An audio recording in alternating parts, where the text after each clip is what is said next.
नमस्कार। देवरिया की आवाज रेडियो केसरी से प्रस्तुत है स्थानीय हालचाल। पहले मुख्य हालचाल। डीएम के तबादले तक अधिवक्ता पीछे हटने को नहीं है तैयार। शादी का झांसा देकर 4 सालों तक युवती से यौन शोषण। भलुअनी में वार्ड सदस्यों ने किया हंगामा। सड़क हादसे में 2 लोगों की मौत, 9 लोग घायल।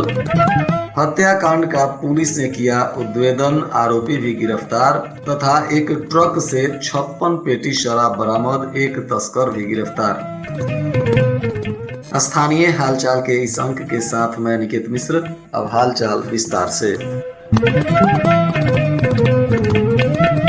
जिलाधिकारी और अधिवक्ताओं के बीच चल रहे विवाद को लेकर अब मामला ठंडा होता हुआ नहीं दिख रहा है। जिला बार एसोसिएशन के अध्यक्ष सिंहासन गिरी और जिला कलेक्टेरिएट बार एसोसिएशन के अध्यक्ष संजय मिश्रा ने the collectorate central bar association के अध्यक्ष राम चीज यादव के नेतृत्व में प्रदर्शन करते हुए कहा कि जब तक जिलाधिकारी का स्थानांतरण नहीं होगा यह आंदोलन चलता रहेगा। उन्होंने कहा कि 19 जून से वे लोग आंदोलन कर रहे हैं। जिलाधिकारी के द्वारा अमर्यादित आचरण और जिले में व्याप्त भ्रष्टाचार को लेकर जिले के समस्त अधिवक्ता संगठन न्यायिक कार्य से विरत हैं।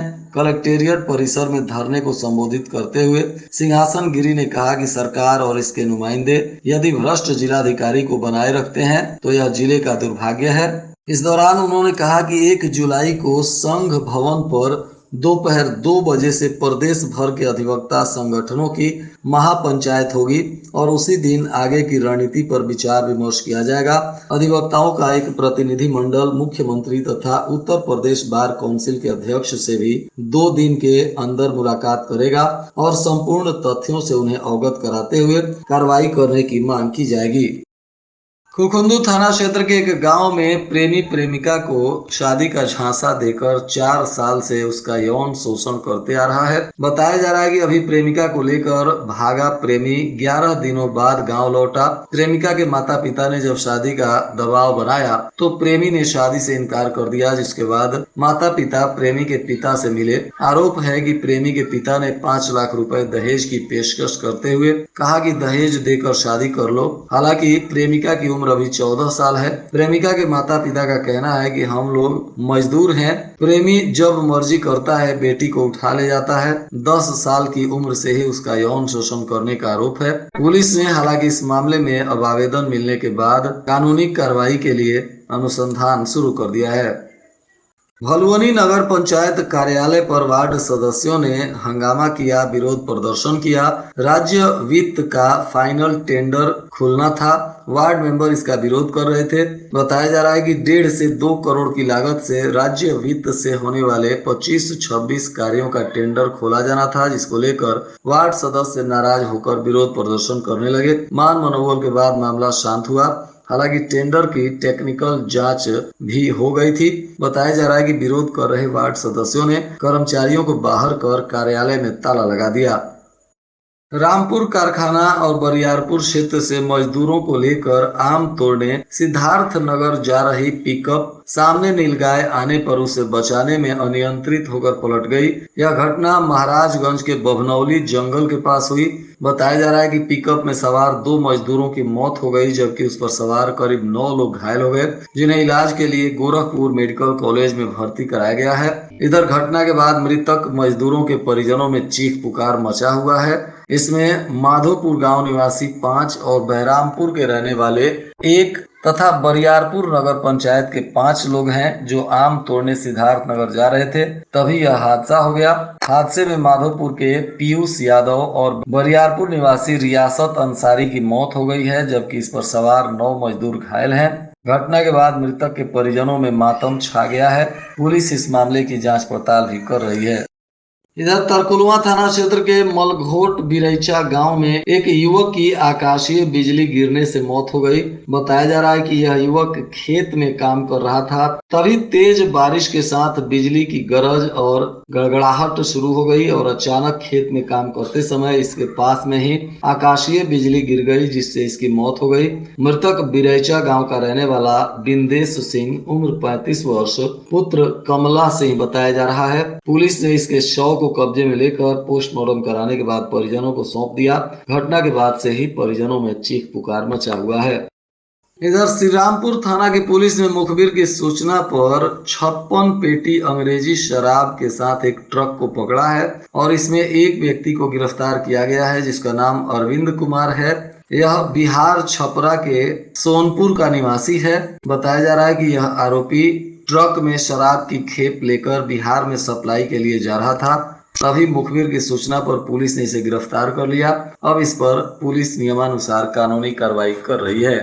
इधर रुद्रपुर के बनकटा जोत निवासिनी नीरज देवी पत्नी जयशंकर की तहरीर पर ससुर राजवंशी पुत्र राम सुभग की रात में सोते समय अज्ञात लोगों के द्वारा गला रेतकर हत्या कर दी गई थी। इस मामले में पुलिस ने अनुसंधान शुरू करते हुए विवेचना के क्रम में मुखबिर की सूचना पर पिपरा कछार इंटर कॉलेज के पास छापेमारी की, जहां 3 लोगों को गिरफ्तार किया गया, जिसमें भरत पासवान जो एकौना क्षेत्र का है, राहुल कुमार गौतम यह भी एकौना क्षेत्र के ही पचलड़ी का रहने वाला बताया जा रहा है, रितेश गौतम यह भी एकौना के पचलड़ी गांव का ही निवासी है।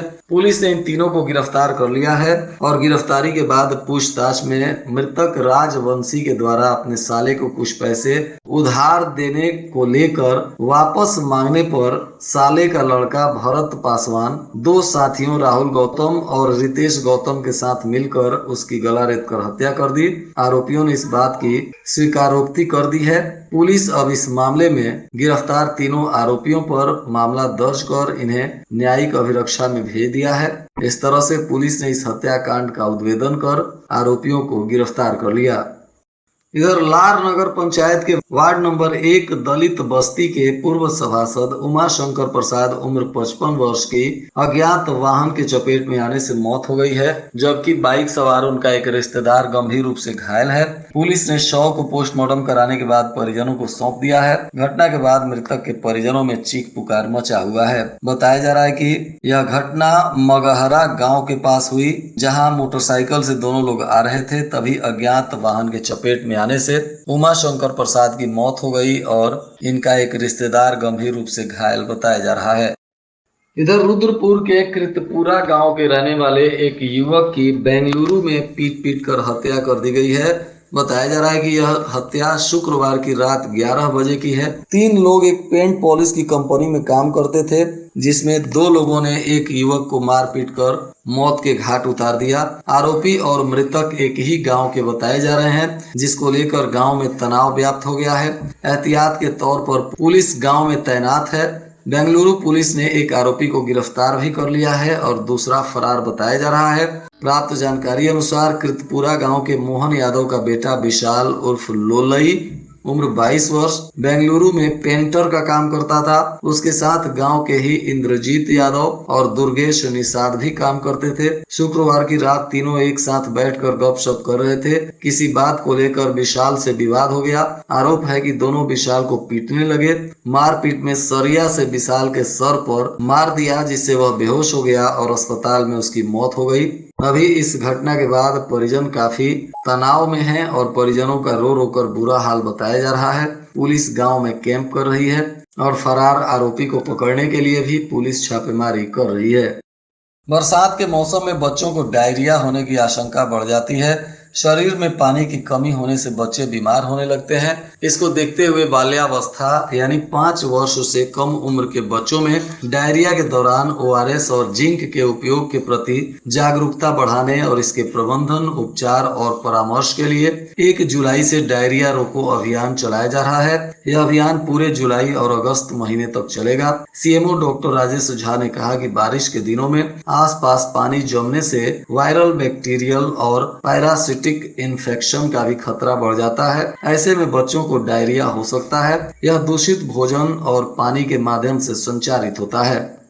सलेमपुर सामुदायिक स्वास्थ्य केंद्र के इमरजेंसी में एक तीमारदार ने डॉक्टर की लापरवाही से बच्चे की मौत को लेकर आरोप लगाते हुए पुलिस से न्याय की गुहार लगाई है। बताया जा रहा है कि 10 महीने का बच्चा जिसकी अचानक तबीयत बिगड़ गई तो परिजन आनंद फानन में उसे सामुदायिक स्वास्थ्य केंद्र में लेकर पहुंचे, जहां ड्यूटी में तैनात डॉक्टर इलाज करने के बजाय मोबाइल फोन में क्रिकेट देखने में मशगूल रहे। मौत के बाद ऑक्सीजन लगाकर डॉक्टर मेडिकल कॉलेज के लिए रेफर कर दिए।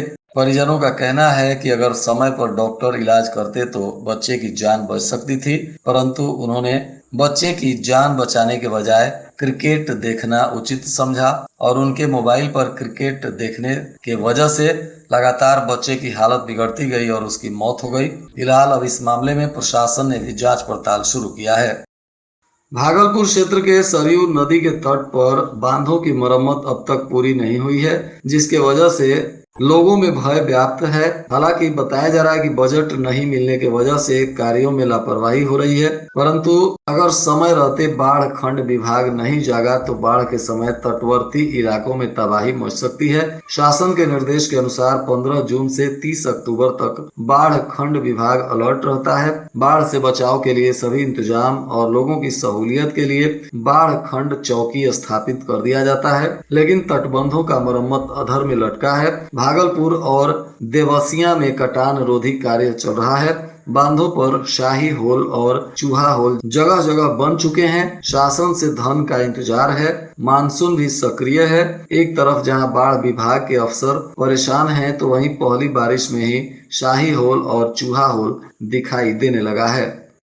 और आज के मौसम का तापमान देवरिया में न्यूनतम 27 डिग्री सेल्सियस और अधिकतम 40 डिग्री सेल्सियस रहने की संभावना है।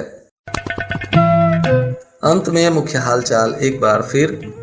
डीएम के तबादले तक अधिवक्ता पीछे हटने को नहीं है तैयार। शादी का झांसा देकर 4 सालों तक युवती से यौन शोषण। भलुअनी में वार्ड सदस्यों ने किया हंगामा। सड़क हादसे में 2 लोगों की मौत, 9 लोग घायल। हत्याकांड का पुलिस ने किया उद्भेदन, आरोपी भी गिरफ्तार तथा एक ट्रक से 56 पेटी शराब बरामद, एक तस्कर भी गिरफ्तार। इसके साथ ही रेडियो केसरी से प्रसारित स्थानीय हालचाल का यह अंक समाप्त हुआ। नमस्कार।